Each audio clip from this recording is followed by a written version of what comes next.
Oh.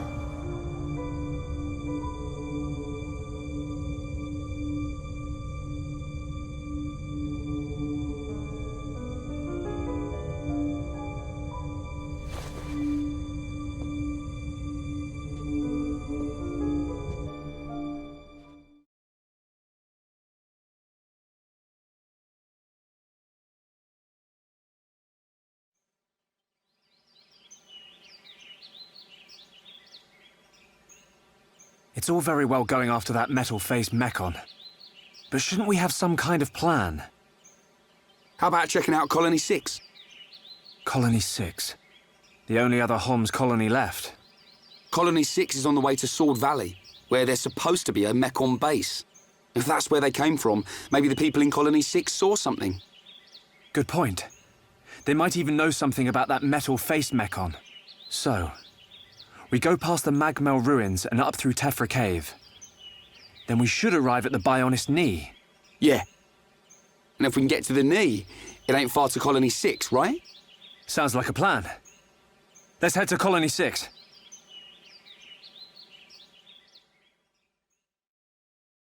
Hello Internet, welcome back to another episode of Xenoblade Chronicles. In the last episode, you know what happened. I shouldn't have to say what happened. I'm still sad about what happened, and I've played the video game before. Any gear that you had on Fiora is gone for good. You aren't going to be getting any of it back.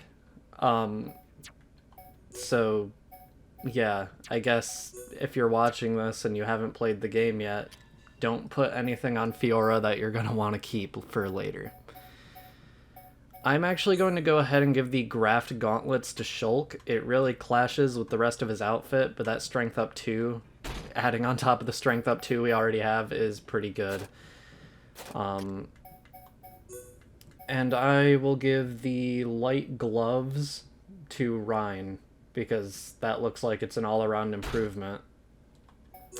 And I'll give him the HP Up 2, which is a 12% increase. I don't mean to just go into character customization as soon as that happened.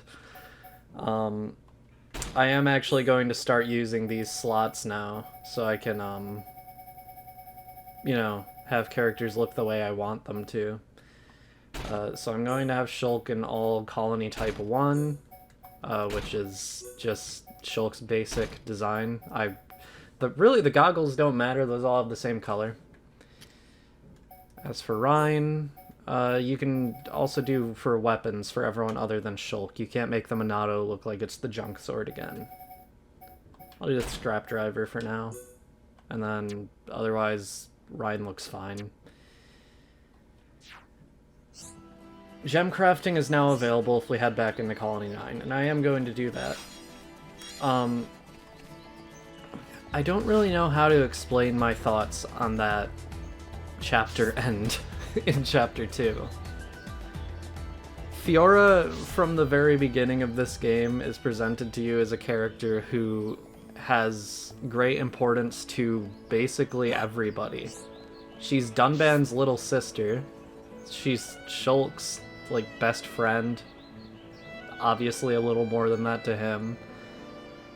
And she's obviously known Rhine for a while too, and Rhine cares about her more than she seems to care for him. And it's the second chapter of the game, and already you get to see this colony that, if you've been doing side quests, you're already probably pretty attached to. And you get to see who has been a main party member up until that point die. Which generally is something that happens like halfway through an RPG. It's just such a strong opening. We can buy some more things here now. We can buy the Prototype Helm, Prodigal Helm, Invidious Helm, and Imperial Helm. You British people have some weird things going on. I might want to buy more light stuff for Shulk. Bikini top. Neither of them can wear this. This is literally something only female party members can wear, and our female party member is dead. so that's unfortunate. It does grant HP up 2 by 10%. That's not horrible. This armor down here, not only is the Imperial stuff really good, but it also looks really cool. So I'll come back here later to buy more when it feels more appropriate to do so. But right now I want to save as much as I can. Stylish belt.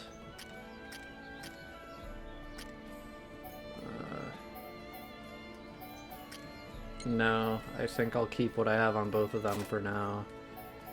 And I'll buy a pair of light shoes for Shulk. And Rhine. It looks like an all-around upgrade for Rhine too. I'm not going to be showing a lot of customization in this Let's Play because it's going to take forever because I'm very bad at it, but basically my advice is just always go with stuff that has slots over stuff that doesn't, unless the stuff that doesn't is really, really good. Any pink icons for weapons are things that have gems that cannot be removed, so this aggro up 2 or 3 is stuck in the crusher forever. And that's all that means. I also never did go into the skill trees menu. Basically this just gives characters different effects. I recommend working your way down 1, getting this all the way upgraded. You gain SP through various things, including side quests and defeating bosses and that sort of thing. So basically you can choose between any 3 of these. When 1 is active, the character will gain every effect from all of them that they have unlocked. At the moment we only have medium equipment unlocked on Shulk's Integrity branch, but we could switch to Intuition, which will improve Agility, or Humanity, which improves Ether. Integrity just improves the block rate, which honestly isn't the best for Shulk. While if we go to Rhine's, he has Spirit, which improves Strength, which is good if you want him to be an attacker.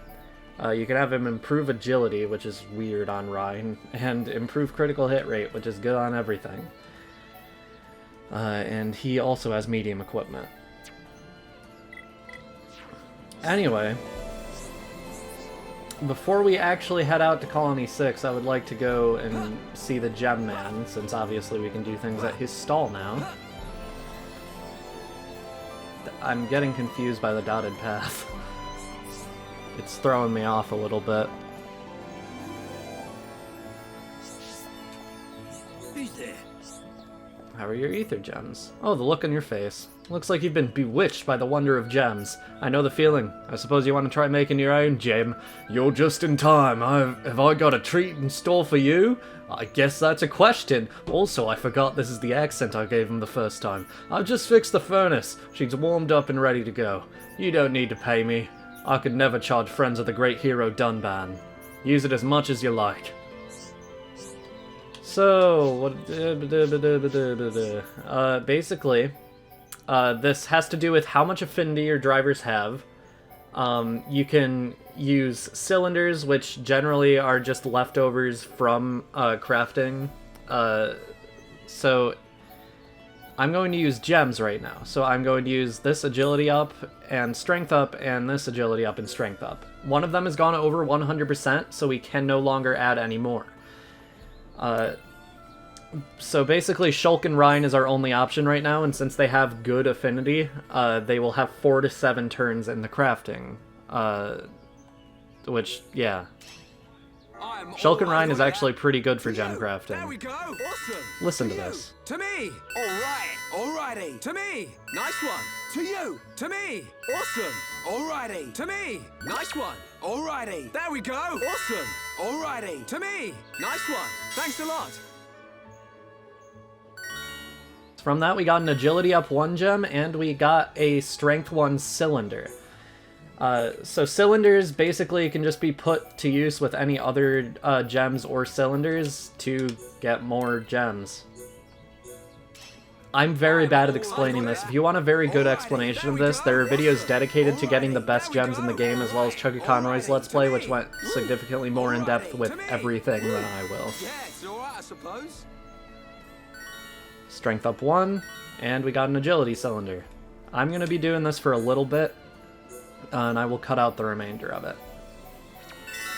Wow, this is absolutely mint! Gotta muscle up 2 by using Ryan as the shooter and Shulk as the engineer. Creatures drop ether cylinders, but the Bionis got some and all. What they call ether deposits, keep an eye out for them. At any rate, the Bionis' ether crystals are loaded with power. You don't look too excited. No, I'm very excited, actually. Because now I get to put more gems in my weapons, and I can look cooler. This is what Shulk is looking like right now. It's a very basic early game setup. And here's what Ryan is looking like right now. There is one more thing I want to do before we head out. I know it's been like 10 minutes in the episode and we still haven't gone and done anything story related in a Let's Play that I said is going to be related to the story more than anything else. But down here, there's a unique monster that I fought on every single playthrough, and I mean, it would just feel wrong of me not to, especially considering we're already 5 levels higher than it anyway. Verdant Bluchal. Bluchal? I don't know, British people are weird. That goes for all British people, not just the people on the main Britain. That's not, it's not the main Britain, it's the mainland, but you know what I mean. We're 5 levels higher and on casual mode, this is a joke.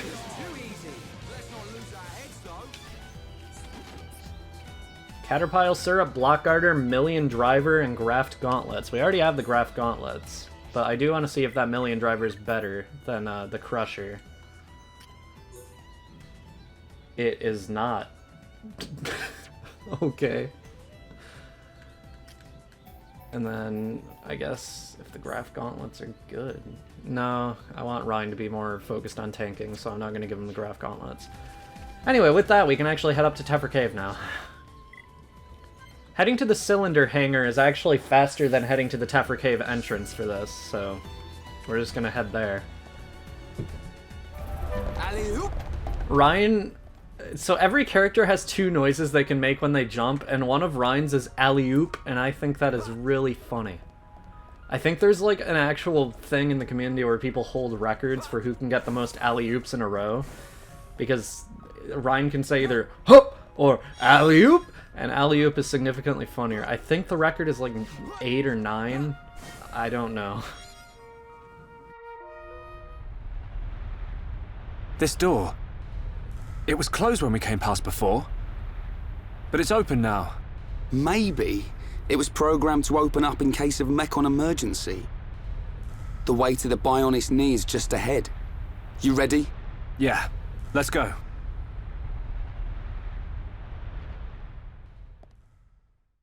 A whole new area of Tephra Cave has opened up to us. It's not just as small as it looked.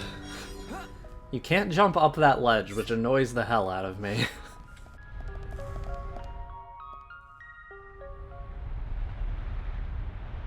An ether lamp.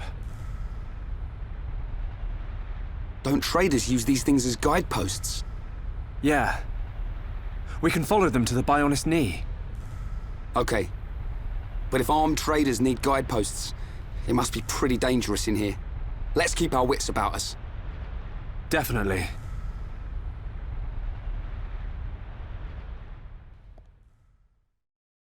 Alright. I don't know if the armed traders are armed. I don't know. Well, I guess they would know. I don't know what I was trying to get at there. But that's apparently the thought that came into my head. Welcome to Tephra Cavern, which is different than Tephra Cave. You can just jump down into that pond and you won't take fall damage if you fall into an area where the water is deep enough, but I want to head down here because there's this. Basically, you can just get ether crystals from deposits like this around the world, and this is a good way of getting a lot of ether crystals to use for gem crafting. Especially early game, because in the future, a lot of enemies that are going to drop the crystals you want for gem crafting, like enemies and then like harder to find ether deposits. For now, we can just get them from the wall and it should be fine. I just wanted to fight this thing because it looks cool. Well, it looks big, not necessarily cool. Anyway, we'll keep heading on because story, we aren't really exploring. Although we have explored a little bit so far. We went all the way down to the anti-air battery just to fight a thing that took a few seconds. This is why people make fun of you for playing casual mode. It is ridiculously easy. These are our first examples of sound-based enemies. These are Arachno, and God, I hate them because they're just spiders. I guess I'm fighting them now because I accidentally pressed A instead of B. That's fine. They're pathetic, and we're in casual mode. I don't hate Arachno, weirdly, as much as I hate, like, spider-based Pokemon or anything like that.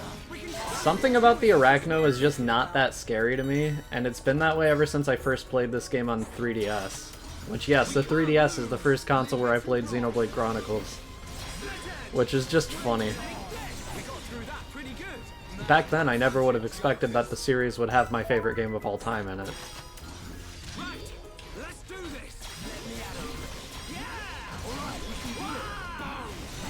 I like that in casual mode you can just spam arts. It really brings me back to Xenoblade 2.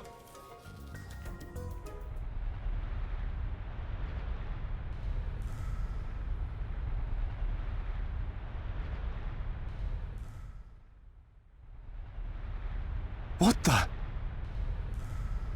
Look at the emblem. They're traders from Colony 6. No wonder it's been so long since the last delivery. Ryan, their injuries. They weren't made by no Mechon. It was probably the monsters that live here. Man, that's grim. I don't want to go like this. Not even killed by Mechon, just some monsters in a cave. They probably had families. Children. Maybe. It wouldn't surprise me. But why'd you say that? Oh, no reason. Ryan, shouldn't we return them to the Bionis? Huh? Oh, right. What's born from the Bionis is returned to the Bionis. That's the way of the Homs.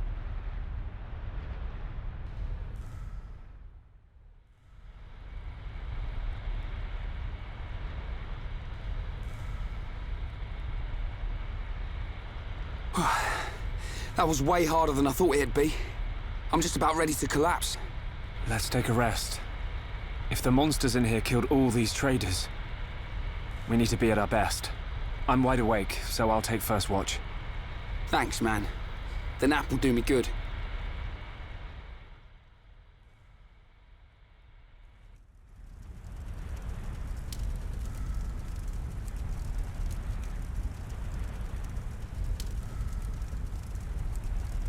Shulk, my turn. Awake already? Didn't sleep a wink. Oh, I still feel like I just did one of Vanguard's drills.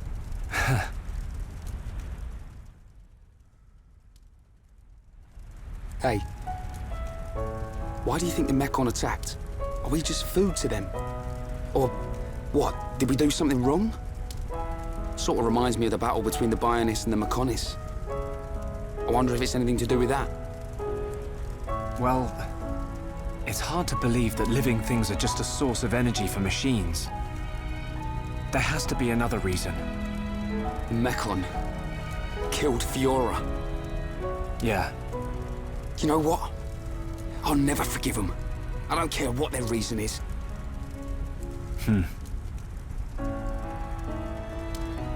When it happened, the Monado showed me that Fiora was in danger, but I couldn't save her. It's not your fault. Just because the Monado showed you some future, that don't mean you could do anything about it. You did great. You fought them off. I couldn't have done that.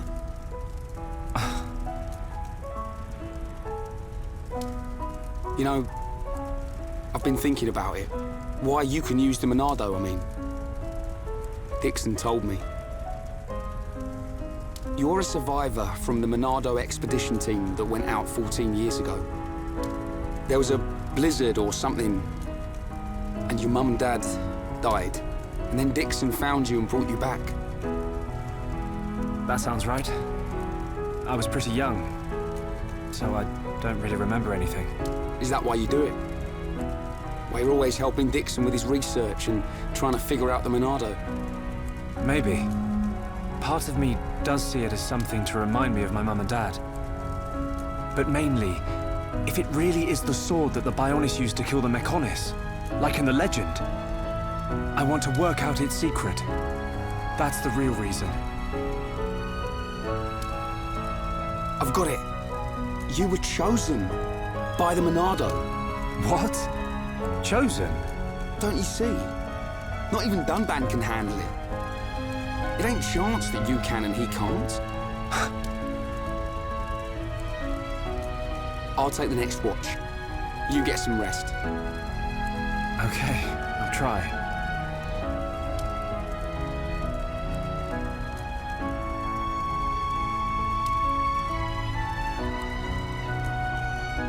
Night, Ryan.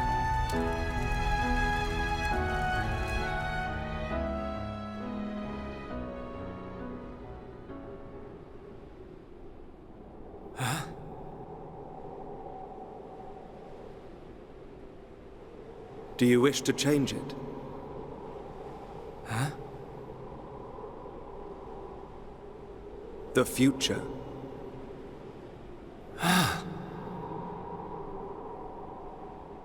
It is every man's desire to change the future.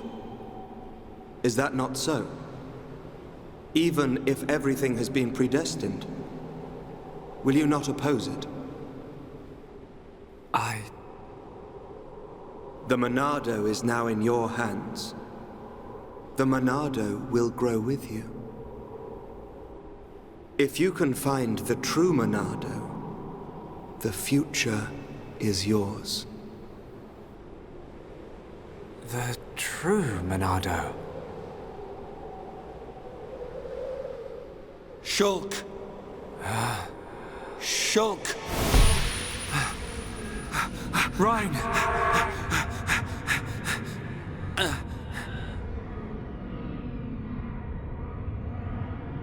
Shulk! Shulk! Ryan! What are you playing at? Give us a hand! Okay, well this is kind of my worst nightmare. But with Stream Edge you can just inflict break on all of them. Unfortunately there is no AoE topple art, so we can't really do that with Rhine, but still, I find it very satisfying when we're able to use Stream Edge on a massive group of enemies, and this is the first one we really have the chance to do that with. This fight is pretty easy. It's the worker Arachno are the real issue, as well as Shulk having aggro at all, which is just because I keep forgetting to use Shadow Eye. I'm sorry, Ryan. Don't worry about it. It looked like you were having a nightmare. Really? The Monado is now in your hands. The Monado will grow with you. If you can find the true Monado, the future is yours. The true Monado? Was I dreaming? What's with you? We'd better get a move on.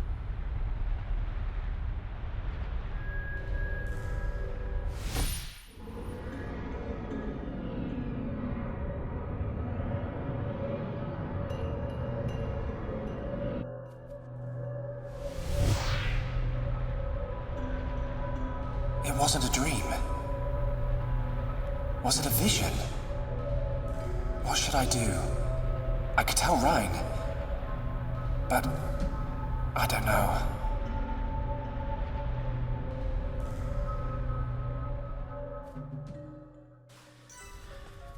With that, I'm going to pause the game so my... Well, actually, it doesn't really matter. My party gauge, it doesn't... I don't need a chain attack right now. Next time on Xenoblade Chronicles, we're going to be hopefully heading to the Bionis leg through Tephra Cave. So hopefully we can get out of Tephra Cave, I guess, is the goal of the next episode. See you guys then.